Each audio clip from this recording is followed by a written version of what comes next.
I can't freaking be here! What a waste of Leland or Sayre. We're gonna have to find a positive beat now that we're stuck on Carpenter Street. That trip to Burgerland was this episode's peak, even more so than Leland's low-level creep. I'm Josh. I'm Justin. And this is From There to Here. All right, this episode is called Carpenter Street, and it is episode 11 of season 3. According to IMDb, this is what it's about. Archer and DePaul travel back in time to Detroit in 2004 to stop the 3 Xindi reptilians from constructing a bioweapon. What do you think this is rated, man? Oh, I'm going to say 6.5. If even that. I don't know. I think that's 6.3. I'm going to say 6.2. Let's see. Holy cow. 7.4. Really? Yeah. All right. I was not expecting that. That's generous. Because I was struggling to stay awake. Okay, so I definitely dropped once or twice. I was teetering on the edge. I was like, oh God, please. I don't think I can make it. How much time do we have left? Oh God, 15 minutes? Okay, what do you have for trivia on this one, man? The Los Angeles production of the episode used several different methods to represent the 21st century Detroit, including exterior shots around LA, exterior sets at the Lacey Production Center, and shots of Omni Consumer Products, and shots at the downtown New York standing sets at Paramount Studios. The guest cast featured Matt Winston as a returning temporal agent Daniels and Jeffrey Dean Morgan. You know him. I do. Yeah. A lot of people know him from The Walking Dead, but he was also he's the comedian in Watchmen, the guy that gets thrown out the window at the beginning. Who is he in this? He plays the Xindi reptilian. And I've seen interviews where they talk to him, and he said it almost made him quit acting. Because it was that uncomfortable? He said it was the most horrible experience he's ever had. Oh, interesting. Yeah. It had the lowest numbers of viewers of season 3 at that point, according to the Nielsen ratings. Mm-hmm. Decline attributed to pre-Thanksgiving travel. That's their story. Anyway. However, critical response was mostly negative. You think? With criticism directed at the plot. Yeah, you think. Yeah. Yeah, they attribute that Thanksgiving story, but, they have an episode near Thanksgiving every year. They don't use that excuse. Yeah. Whatever. Yeah, the episode's kind of a stinker. It's not bad though.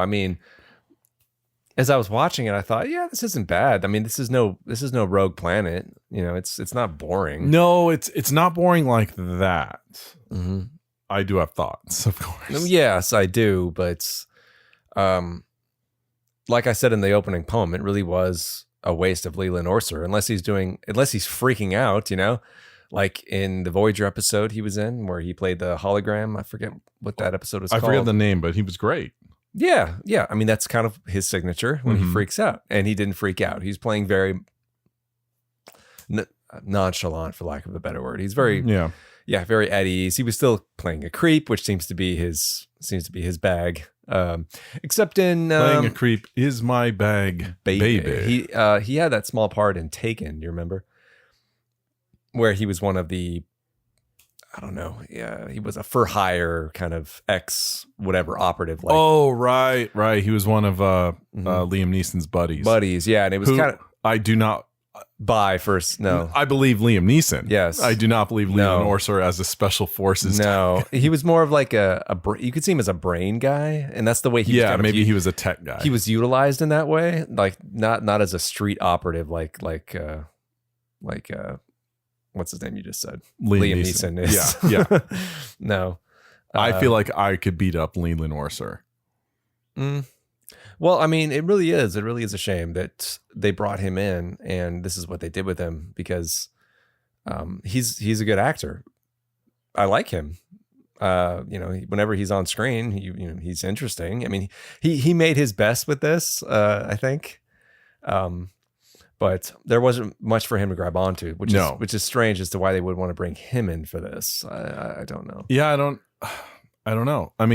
They obviously had a relationship with him from Voyager, you know, where he was on. Mm-hmm. So maybe, I don't know, maybe maybe his agent just said, hey, keep us in mind. We enjoyed working on Star Trek, you know? Maybe so. That being said, I mean, it could have been anybody. Sure. It could have really been anybody. Yeah. Mm-hmm. So what were the thoughts that you please share?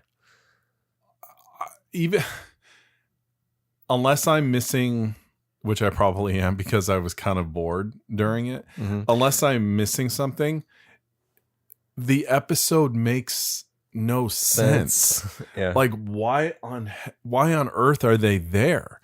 Is that a play on words? No. Okay.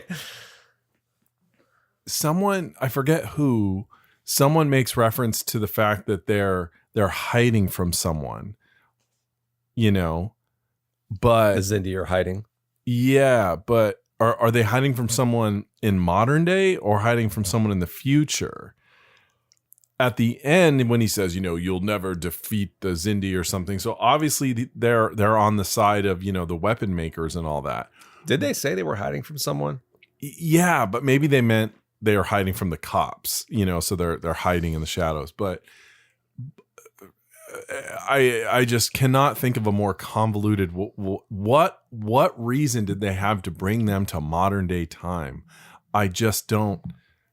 To me, it seemed like a very thin excuse to involve time travel. Well, like Danny Glover said, yeah, it's pretty freaking thin. Pretty freaking thin. Yes. And there really was no reason other than obviously Berman and Braga, who wrote this, wanted to do an episode in modern times. Yeah, but man, could they not spend a few extra more minutes to come up with a real reason to put them back there?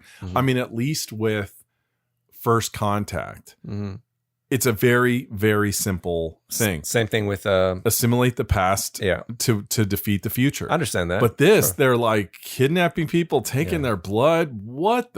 Well, and it takes too long to kind of fill you in on what they're even doing in the first place. Yeah, and the payoff is so thin. Well, yes, they're doing something that they could put in the blood the surely they could come up with some other way to poison the water supply of Earth. Is that what they were trying to do? They were trying to poison. That's what they were getting, specific blood types. They were building a genetic weapon. Yeah, that part I got. That was which they weren't done yet. They were going to put it in the water supply. Yeah, which by the end of it, they would. By the end of the episode, they still would have killed like 3/4 of the planet, and that would have been good. But just it was not worth the slow build. No, and it feels like a real detour. Like even though it involved the Xindi, it's like, well, what about the weapon they're already building? This is what I'm saying. I think it was. Yeah. I think that maybe this was a script idea they had in a drawer somewhere, and they decided to connect it to the Xindi. Like, okay, if the Xindi have figured out time travel, right? They're gonna do it again. So because this episode does leave you hanging, where they've captured the Xindi and all this, and their bioweapon. Weapons. Okay, but unless the next episode deals with the fact that the Xindi now have time travel, this is all over. Yeah, what is the next one? You can't give people time travel as a weapon. No. You know, yes, I know the temporal Cold War and all that, but at least they set up the limitations of that. To where you could kind of buy the feasibility. Yeah. Did they even address how they got back in time in the first place? Not that I recall. But when you weaponize time travel, it's all over. You know, you can't do that. You can't do that. And if they could time travel, just time travel back with a 20, second century version of a nuke. And just blow Earth up, you know? Yeah, why go through all this trouble? This is ridiculous amount of work for nothing. Right. You know? Yeah, it's kind of weak sauce. Very weak sauce. Yeah. Yeah, now that I think about it, no, I don't recall them ever explaining how they got back in time. And I don't remember it coming up again. Like, I just asked you, what's the next episode? Something called Chosen Realm, but I don't. Doesn't ring a bell. Maybe when the... Well, I can tell you right now off the top of my head, I don't remember this thread of time travel, the reptilians, bioweapon ever coming back. Me neither. Oh boy. Yeah. Oh boy. I mean, sure, I like them going back in time. I like a good time travel story, but I mean, what was they go back in time. They use the Paramount lots or whatever, the back lot. They obviously it looked great. They obviously were in LA doing real shoots in LA. Yeah. You're going to do that. You're going to take us out of the Enterprise sets, out of the jungle set or whatever it is that we go all the time. And this is what you do with it. Come on. I mean, at least Future's End had some fun. Yeah, it did. It was a lot of fun. Yeah. I mean, and every other time they go back, off the top of my head, I can't. Oh, okay. Well, it's no 11:59. Which one's worse? This one or 11:59? Ooh, that's tough, isn't it? For me, 11:59 just might be one of the most pointless episodes of Star Trek ever. Yeah. This is not more point? Well, at least because it does this involve. At least attempts to connect it to their overall plot, although it was very thin. Yeah, I mean, 11:59 is pointless. Doesn't Janeway just start by telling a story? Yeah. To who? Maybe 7. Let me tell you about my great grandmother who built the Millennium Gate. Yeah, and man, she looked just like me. I cannot remember. She drove the last a Pontiac time, station wagon. I can't remember the last time I got through 11:59 without falling asleep. Did I also mention to you 7 of 9 that have Kevin Teague in it or Ty from Emergency? Sorry. Whenever I'm sick and I want to sleep in the middle of the day, I put on 11:59. Yeah, it really helps with insomnia. Yeah, it does. Because it is so pointless. Well, what's the equivalent in TNG? Imaginary Friend or at least Imaginary Friend had something going on. 11:59 didn't have anything to do with Star Trek Voyager.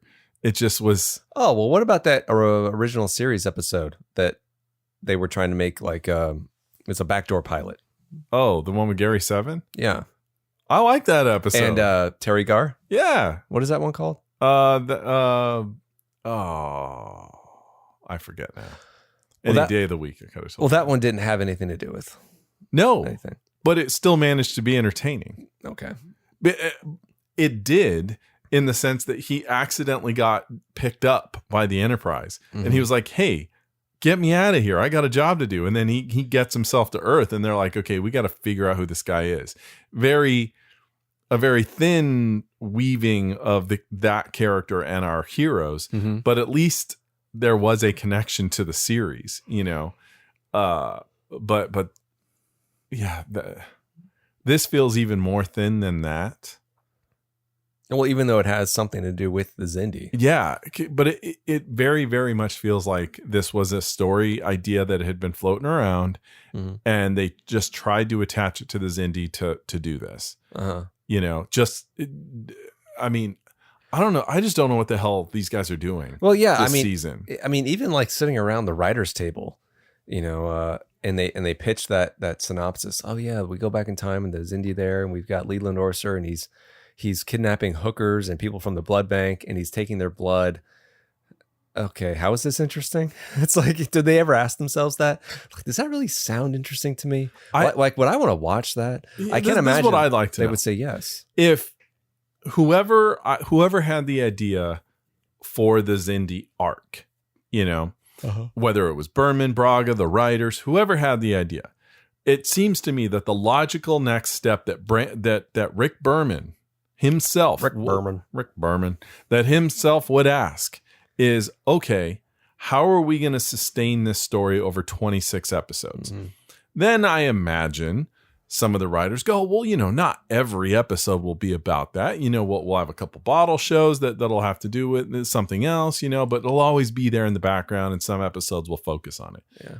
All right. I would say if I'm Berman, okay, but if you're going to do this, you need to have a plan.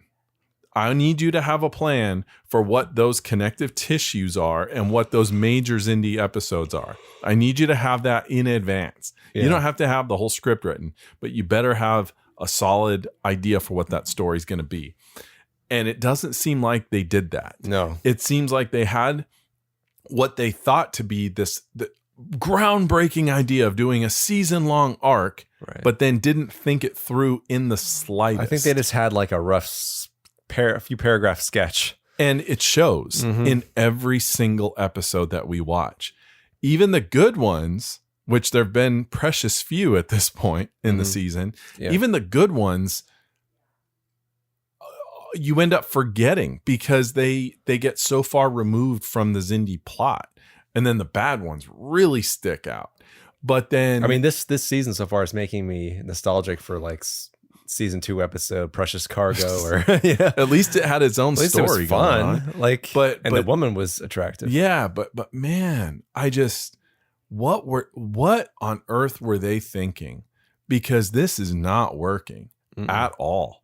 And I know that historically there's a lot of love for this third season where it picked up the pace and things got gritty and all that. But I'm like, okay, maybe it got grittier, but it didn't get better. You know, I mean, as we're discovering, we were wearing nostalgia glasses too. This does not hold up. No, because so far, well, not just this episode. You mean this whole the whole season? No, like I don't remember this change of pace isn't holding up. I remember it feeling a bit more interesting, a bit more. I remember there being a few clunkers. You know, I do remember that. Well, every season's going to have those. But I remember it overall feeling like, oh man, this is kind of cool. The season-long arc, you know, and it's dark. And I didn't realize how little of it had to do with the actual Xindi. Yeah. You know? Yeah. This is, and then this episode is a perfect, for crying out loud, 2 episodes ago, we had a friggin' Western.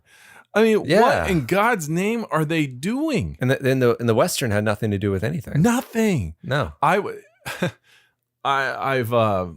been on a kick of watching 2 things recently. TNG, and randomly when I watched a bit too much of TNG in a day and I'm like, okay, I need a break.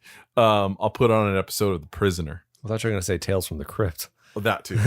But I'll watch The Prisoner. Okay. Now, The Prisoner is interesting because anyone who knows we're talking about from the 1960s, The Prisoner with Patrick McGoohan.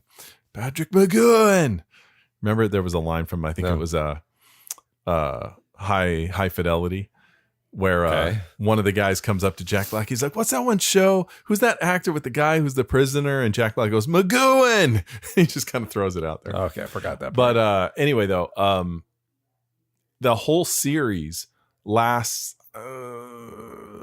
like 13, 15, 16 episodes, something like that. Yeah.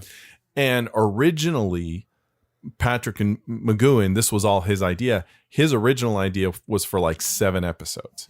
And he went to the BBC and he said, okay, I got this cool idea. I got every episode mapped out, but it's like 7 episodes. That's it. Done deal. And the BBC said, dude, we love it, but 7 episodes, we need more than that.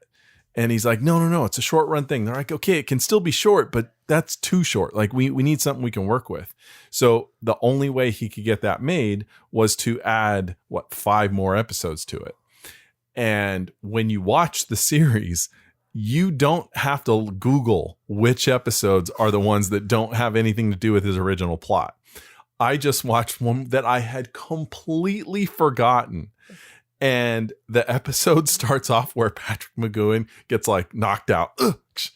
Then he's gone for the whole episode. And the whole episode, it was just like this, where you're like, okay, I see what you're doing and I don't appreciate it.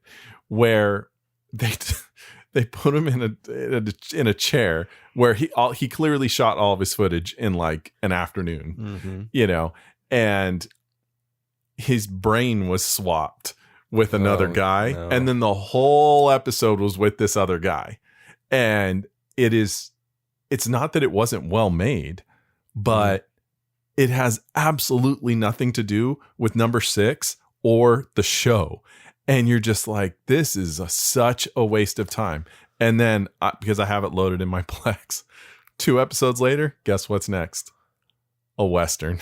It's like every time you find a show stretching for something to do. Someone says, let's make a Western. So Living in Harmony became one of the 5 episodes where he was, because that was clearly Patrick McGowan going, all right, I'll do a Western. I wonder if they said the same thing about time travel. Well, let's just do a time travel episode. I don't know. I mean, I'm sure there's people that do want to do time travel as a fun thing. And I'm sure that Braga, who seems to very much gravitate towards time travel type things, which is cool. He's probably the one that had this idea cooking, like somehow let's get back to the modern day and all that. And they just needed to come up with a device to make it happen. But this episode, North Star, they all scream of filler. Yes. And even their episodes that touch on the Xindi feel like filler, like that whole episode with Hoshi and her stalker, the Beauty and the Beast episode. Knockoff. Like, please don't be it's our all guest filler. On that one. It's all filler. Yes. And I do not understand what they were thinking. I wonder if we applied the same logic that you just used for The Prisoner, and how Patrick McGowan said, oh, well, this is all I want it to be, but the exec said, add some filler. If we pull out the ones that are obviously not, just like with The Prisoner, obviously filler, I wonder how many episodes of this season would actually be needed. It's a good question. I mean, you don't even really need Twilight. You don't need that one. No, not at all. So you don't need Twilight. You don't need North Star. You don't need Carpenter Street. Nope. Like a lot. Oh my gosh. Like maybe this really was like, in the end, maybe it really is like something that should have been 10 episodes, or maybe even less. Maybe. Like it's just, I don't know. Or sit down with your writing crew and figure out, okay, we know that not literally every single episode will have to do with the Xindi arc. We might be able to get away with a couple bottle shows that happen on the ship. Someone lost their pen and they're going to find it. And they're going to take 45 minutes to find their pen. But have a plan. And I'm not trying to say I'm like an exec, but if you're trying to pitch me, the executive producer of the show, to make a year-long arc, first of all, convince me that it is worth doing. Like like Earth was destroyed. Okay, you got my attention. Now what? But they come up with the idea of the Delphic Expanse. Okay, we know that out of 26 episodes, maybe 18 of them will directly do with our Xindi plot. You give me 18 horrible things that are going to happen to this crew because they are in here alone. Yeah. And add that to your Xindi plot in every episode, and I will listen. But until you have all that, don't even bring it to me, because they're not remotely using the 2 major things that they promised us at the start of the season. The Delphic Expanse has proved to be absolutely non-threatening, and the Xindi plot has proven to be painfully boring, and much like the plot to The Fugitive, makes no goddamn sense. So it's like they whittled off this idea in an afternoon and then committed with no plan. And in the course of the year it took them to write it, couldn't even work it out. Yeah, the last episode that I feel was actually maybe relevant to the arc was maybe the shipment. Right. At least that had something to do with the Xindi plot. Yeah. Yeah. Introduced us to one of the I don't know if we're going to see that character again. Oh, the manufacturer guy on right. the planet. I don't know they humanized the Xindi like right off the bat, Yeah, and I think your revelation on that one was either that should have come sooner or later. I can't remember that episode. I don't remember either. Okay. Yeah, I can't remember. But we liked that one. It worked, but I think, that was my argument, that maybe it should have come sooner, but you're like, no, you can't humanize them too early. And that's a good point too. Is there anything redeeming about Carpenter Street though? Nothing? I mean, it is very inconsequential. It is very mundane. It's very just the lack of creativity in it. Yeah. Is kind of, it's so bland. It is like, but the lack of creativity is actually what is amazing about it. It seems it just seems so pedestrian. I know. Right? Like if you're going to take people from the future and throw them back into the past, you must, it is a story requirement that you have them be fish out of water. Yes. And they weren't. Not really. No, I mean, he has a little bit of trouble, Archer, that is, has a little bit of trouble figuring out how to start a car. Yeah. They go to a drive-through, and it's like, okay. I mean, come on. Is that all you can do with this? I mean, if you're going to do it, yeah, do something funny. Yeah. I mean, go through each series. Piece of the action. Technically not a time travel episode, but clearly you know what I mean. Yeah. They have that whole bit with him driving the car. City on the Edge of Forever. Yeah. City on the Edge of Forever. Mechanical rice picker. Right. All sorts of things like that. TNG. They don't really go back in time at TNG. Well, they go to Time Zero. And So they have fun with that. They do. They do have fun with that. They do. I mean, in the midst of a serious story, they found ways to have fun with that. They do. Voyager has Future's End, which is a great two-parter. Deep Space Nine. I think it's more of a silly two-parter. I thoroughly enjoy that because of it's hard for me to Ed Begley Jr. makes that such. I can't take him seriously because he's so over the top and silly. But Deep Space Nine, outside of the one they go to, what was that called? I'm Bell, Gabriel. Yeah, that one was not funny. No, that there was wasn't nothing funny. amusing in there. No, but they do have to acclimate to the world. Yeah, but it certainly doesn't. And that two-parter, a little boring. It is a little slow. Yeah. It is. Do they ever time travel in Deep Space Nine again? To a modern day type setting? Ooh. Oh, yeah, of course. Little Green Martian, Little Green Men. Little Green Men. And they have a ball with that. They have fun with it. Yes. So here we go, guys. It's like you committed the cardinal sin. You did not have them have fun. Far Beyond the Stars? Far Beyond. Okay, even that. Well, no, that's not really the same because they were of that time, those characters. Okay. Well, yes. I mean, it's a bit of a twist on that, but still, they took the characters we know and put them in the past. Yeah, but you know what I mean, though. But then, here, sure, he can't turn the music off, but I mean, you've got opportunities right there. You could have DePaul saying, "What is this sound coming?" Well, I mean, even so, you have the holodeck. They go to the holodeck all sure. the time in all these different series, and then they go into the past, and they're right, Daddy-O. Sure, sure. That kind of thing. So they experience that a lot. So they have fun with it. Yeah. But this, no, it was dank, dark. I don't think everything was at night. Nothing was happening in the daytime. Not that that's a problem. Yeah. But I mean, it was very depressing, and again, took way too long for them to reveal what it was they were doing. And when they do reveal what it is they're doing, you're like, oh, that's it? Really? Yeah. Well, that's boring. I mean, at least in Killer Clowns from Outer Space, I mean, at least they did it in a funny way. I mean, they put them in cotton candy cocoons or something. There's a movie that knew what it was.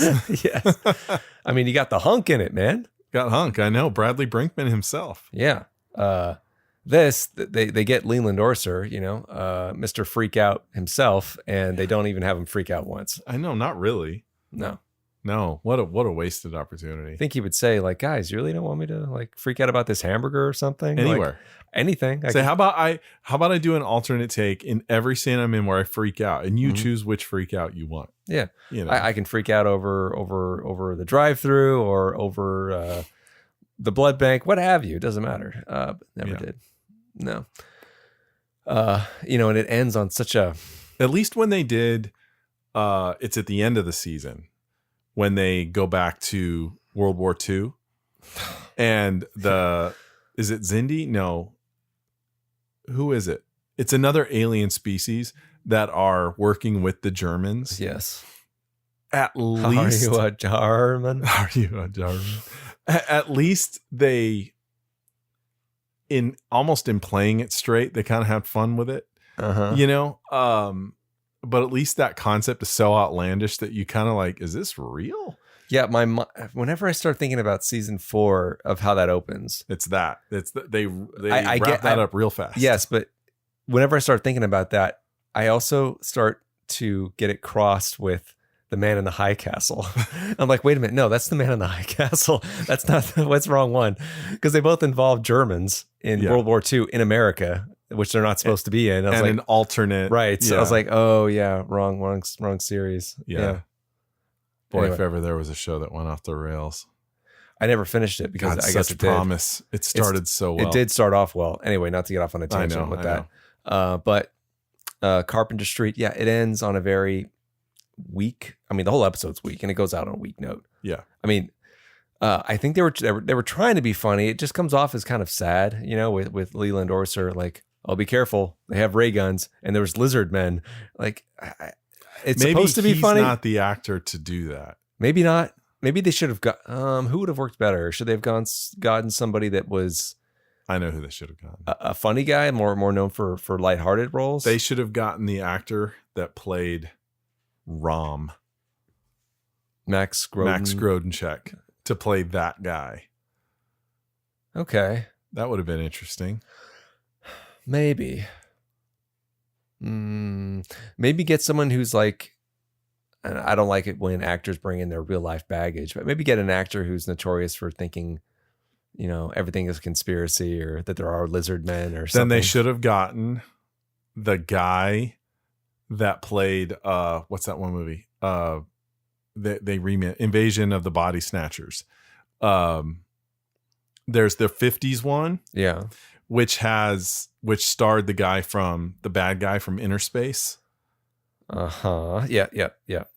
He was the original guy. Right. I remember and he had a cameo in the 70s version. That's with Donald Sutherland. Yeah. So like maybe someone from like one of those kind of movies that like a notorious, like, they're here, I'm telling you, and no one believes him.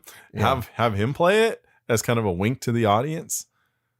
Yeah. Is that too much though? Is that like an Airplane when we have the guy who thinks he's Ethel Merman and we cut to really Ethel Merman? Ethel Merman. Is that too that too much? Maybe it is.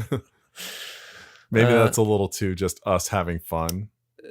Well, yeah, because the episode stinks. So we're trying anything. Yeah.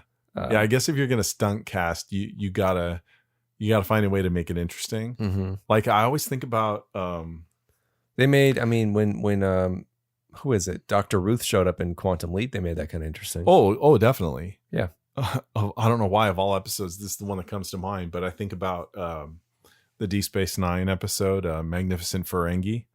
Okay. And Iggy Pop. And he's only there because Ira Stephen Bear is a huge Iggy Pop fan, and he somehow got him to do it.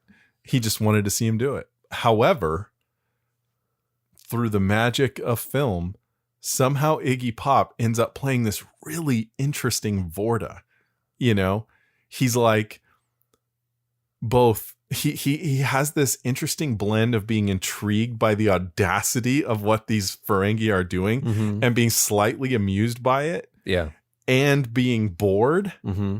and being threatening all at the same time. Like, I wish they had got him back because he was such an interesting, uh-huh. He's like, okay, Ferengi, I'm going to let you do this. He has that very noticeable voice. Yeah. And it's such an interesting stunt cast, mm-hmm. But however, I had no idea who that was until I read it in the Deep Space Nine compendium. Yeah, me neither. I've heard the name Iggy Pop, but I'm not familiar with his work. Mm-hmm. Well, if you're gonna bring them back in time, yeah, I think what we're missing is like those other episodes. We really have to make sure, well, not make sure, at least play with the conventions at the time. I mean, Future's End did this pretty easily. Yeah. Oh yeah. Yeah. I mean, there were opportunities they could have done this in. I mean, they, like I said, they did that at the drive-through, but that was. They were, what they did? I'm not saying it always has to be funny, but I mean, if you're going to have them steal a car, Yeah. Well, what they did in the Voyager episode was they had the A plot and the B plot. The A plot was Janeway and Chakotay like dealing with oh my God. There was multiple threads. What's his name? Who? The actor. Oh my God, I just said Ed Begley? Ed Begley. And their stuff is played rather straight. There's that, and then there's Paris and Tuvok. That's another thread. And then there's up on the ship, there's Kim. True. There is that. But the stuff with Paris that's where they have fun. Yeah. Like that was their freebie with him and Tuvok there. They got to goof around and still keep the seriousness of the plot. It was funny with Kim. He got caught on camera flying Voyager through the atmosphere and ended up on like Channel 7 News. Yeah. Like, that's kind of cute. This is going to be hard to explain. Yeah, that's funny. So yeah, they did have fun with it there, but this, they didn't really. No. Mm-mm. There's no fun. Mm-mm. If you're gonna do this, it should be fun. Yeah, it's a bummer. It's sad. It's depressing. It really is. Yeah. This is an episode of Star Trek. And why would you bring the Vulcan with you? Yeah, why?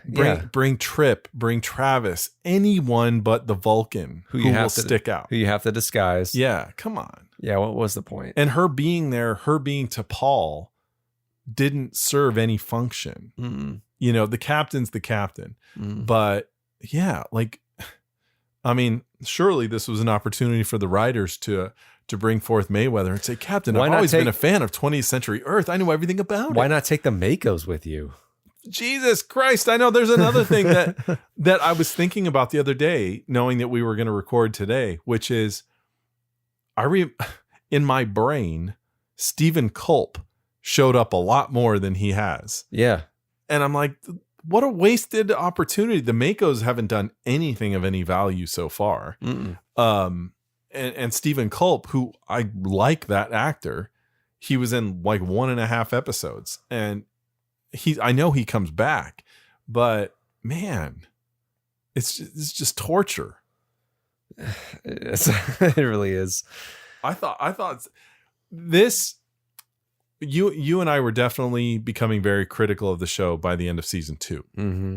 But we were critical of the duds, you know, like, good Lord, how could you go that far off? But then there'd be a good episode. You'd be like, yay, Star Trek again.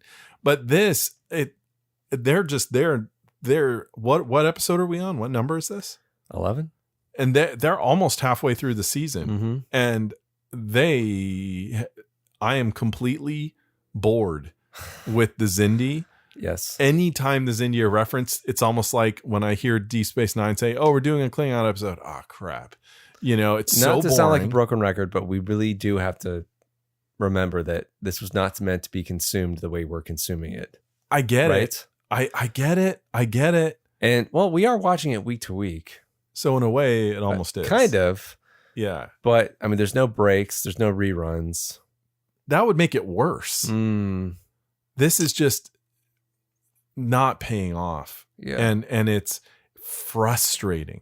Yeah. At least with season 1 and 2, we knew that if you had a dud, the next episode could be good. Whereas this, it's just peaks and valleys are of a very low quality. And what did I say? What did I say during my what?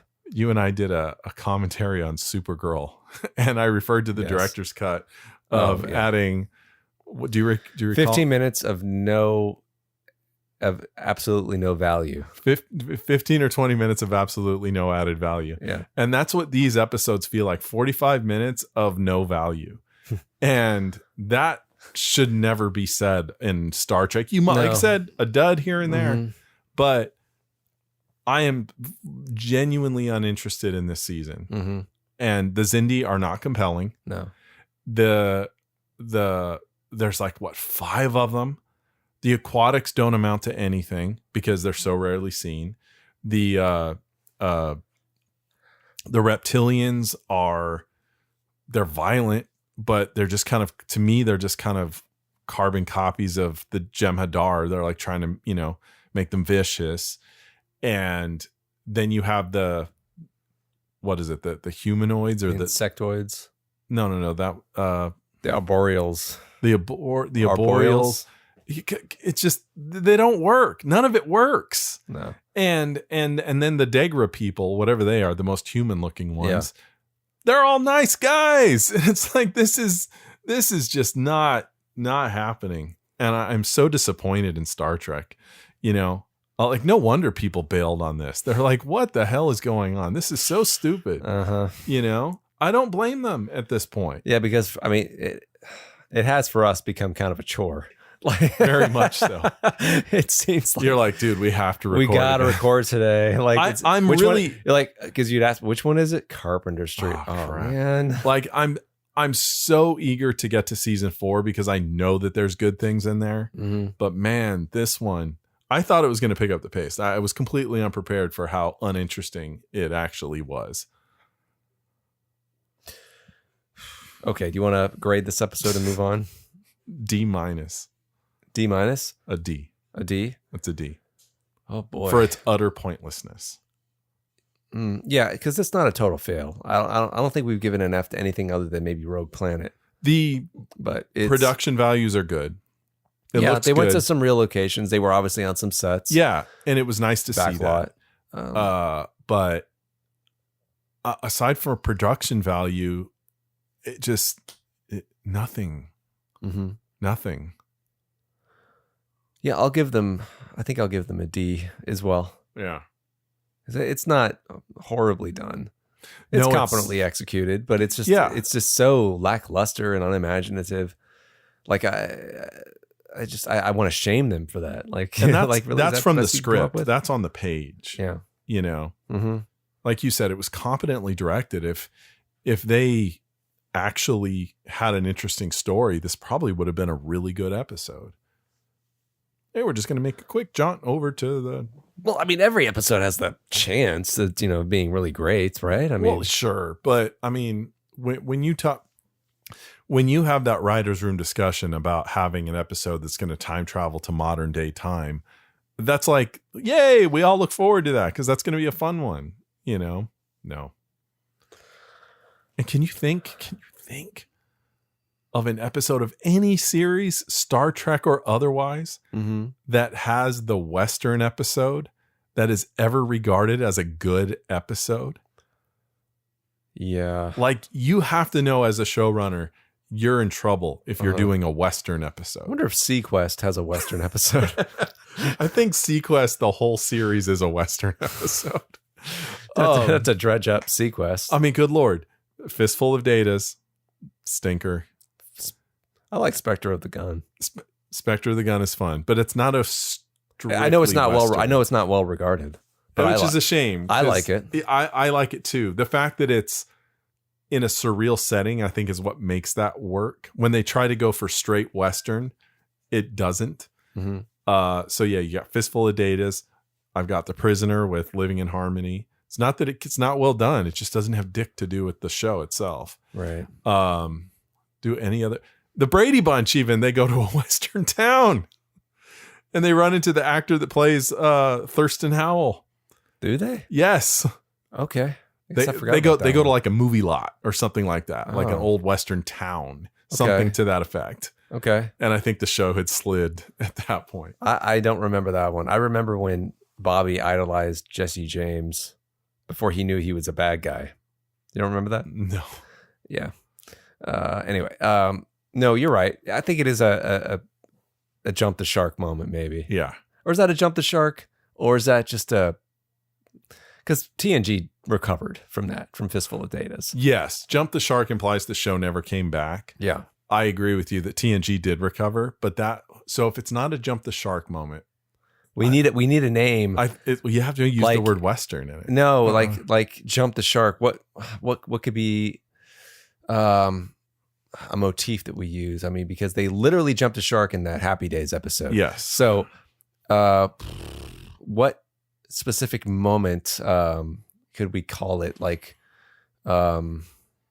what's a Western thing that happens? And is that a high noon moment? Yeah, it's at a high noon. Yeah, like they're. Is it a showdown, high noon, Spurs, horses, saloon? Not sure. I'm not sure. No, I know what you mean. Like Yes. some sort of Western cliche that would be easy to identify as a Western episode or something. Yeah, well, I think like jump the shark. It was the most stupid, outrageous thing you could think of from Happy Days of all things, Yeah. right? And there's a lot of series that have their jump the shark moment, where they go too far, and now it's silly. Very often you can't come back from it. I'm sure something like even Growing Pains has their Jump the Shark, although I can't think of it off the top of my head. He's a weenie. Yeah, that was funny though. Yeah, it was. The Jump the Shark was probably when they brought Leo DiCaprio on. I don't know where they were going with that. I wouldn't say, okay, maybe that is kind of a Jump the Shark moment because it's like a cliche amongst show things. Once they bring in the kid, you know they're out of ideas. Well, not only did they bring in a young person, because they had another kid. The Seavers had another kid. Right. And then they brought in another kid. So they're completely out of ideas. It's the Cousin Oliver thing. That's where that comes from. The Cousin Oliver trope. Once Oliver came into the Brady Bunch, it was over. Oliver Oliver was at the beginning, wasn't No, Cousin Oliver came in at the end. They were on their last leg. Is that right? Yes. Okay. Cousin Oliver came in. Tiger, their dog, disappeared. Right. Never mentioned again. When you bring in Cousin Oliver, when you're trying to bring in fresh blood. Yeah, the show's trouble. on its last leg, Yeah. like last season. Whatever, listeners, please help us find the Western equivalent of the Jump the Shark cliche or trope, what have you. So we can't think of it right now, but there definitely should be one. Shows. Yes. Is there one also for time travel though? Like, you mean like shows that are like built around time travel? No, I mean, but they'll often do that. Oh, I see. Oh, okay. There's that. Oh, it's time travel, or it was all a dream, or those kind of things. Yeah. Ooh, that's a good one. Like the grandfather paradox, maybe something along those lines. Mm-hmm. Yeah. I don't know though. Okay. Well, so not an F, a D from both of us. Pretty bad. And this episode got a 7.4. I'm a little surprised at that, to be honest. Because, some of these episodes they've rated in the low 6s. I'm like, that's kind of harsh. Yeah. But they give this one a 7.4. I think rose-colored glasses, I think if it were reviewed again and then re-rated, I think it would be rated lower. Okay. Is there anything we think writers' room ideas they think we maybe could improve this episode?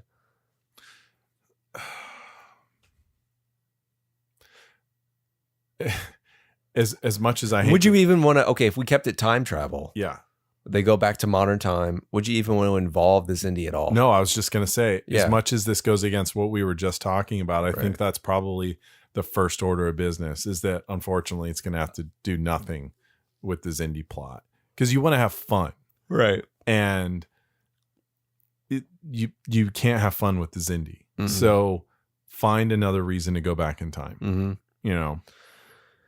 Yes, it would still feel like a detour, but at least it would 100%. Be. But at least it would be a memorable episode, like Twilight is. Even though, like we just said, Twilight has nothing to do with anything.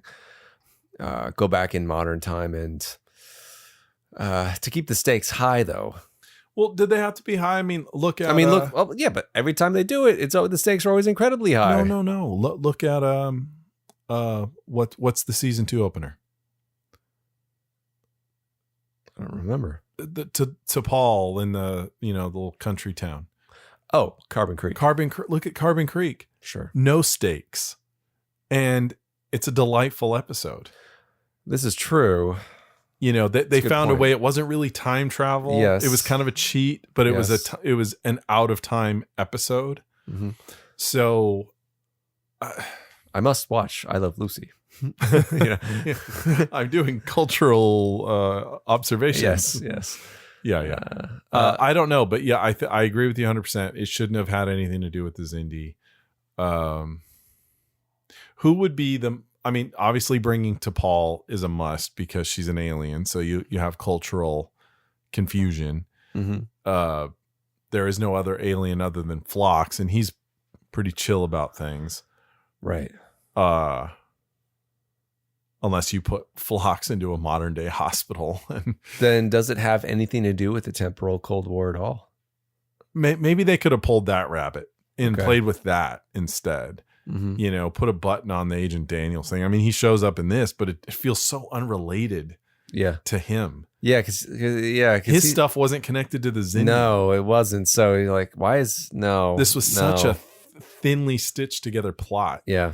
At least as boring as and uninteresting as it's been, the temporal Cold War, at least there's internal logic to it. Yeah. That you could explain him doing this. Yeah, I mean, at least with an episode like A Night in Sickbay, which you and I like, and nobody else does. I know. At least they went for it. They just had fun. They had a silly bottle show that takes place in one location. Yeah. And it's just about, you know, the captain can't get to sleep because, you know, the doctor's up to some weird crap at night. And you're like, okay, that's fine. That's funny. That's just cute. Fun. That's cute. No, not so much. I mean, I think using Agent Daniels is a good way to do it.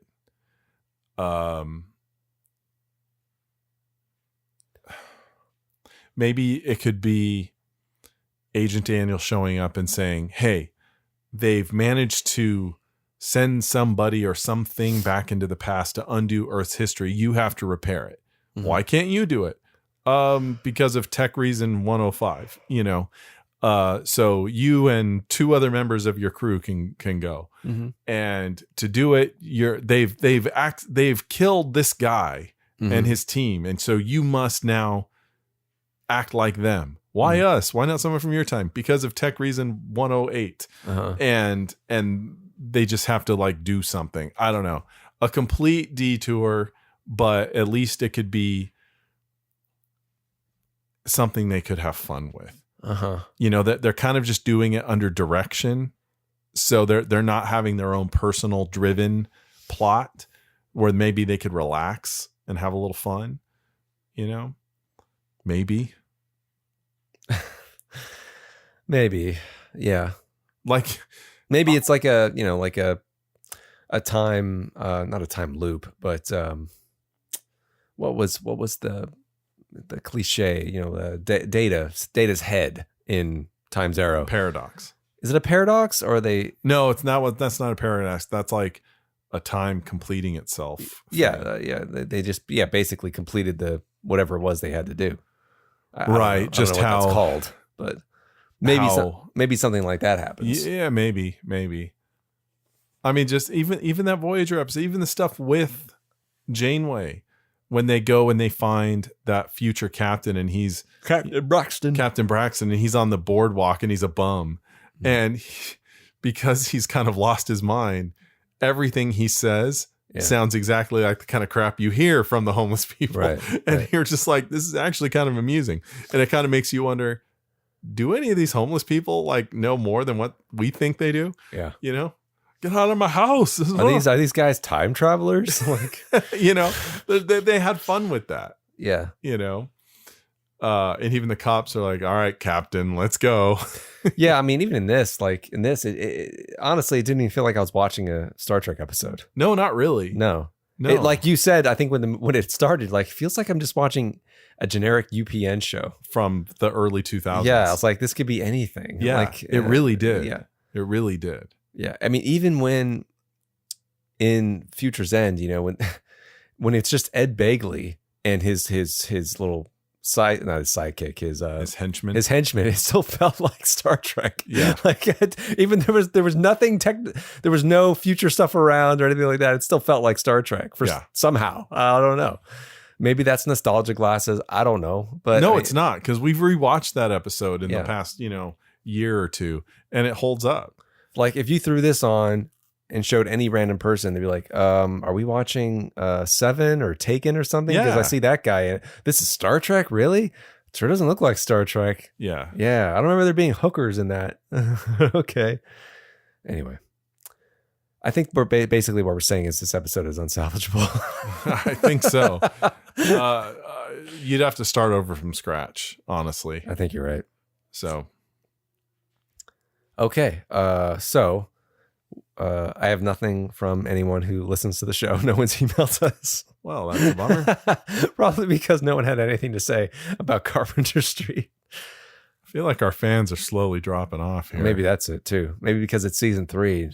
Or maybe it's us. I don't know. those listeners that are left, please Please let us know you're still there. Are you still there? Boy, maybe the numbers will start to go back up once we get close to season 4. I certainly hope so. if who we have listening still hasn't completely abandoned us. Yeah. We're in trouble. Okay.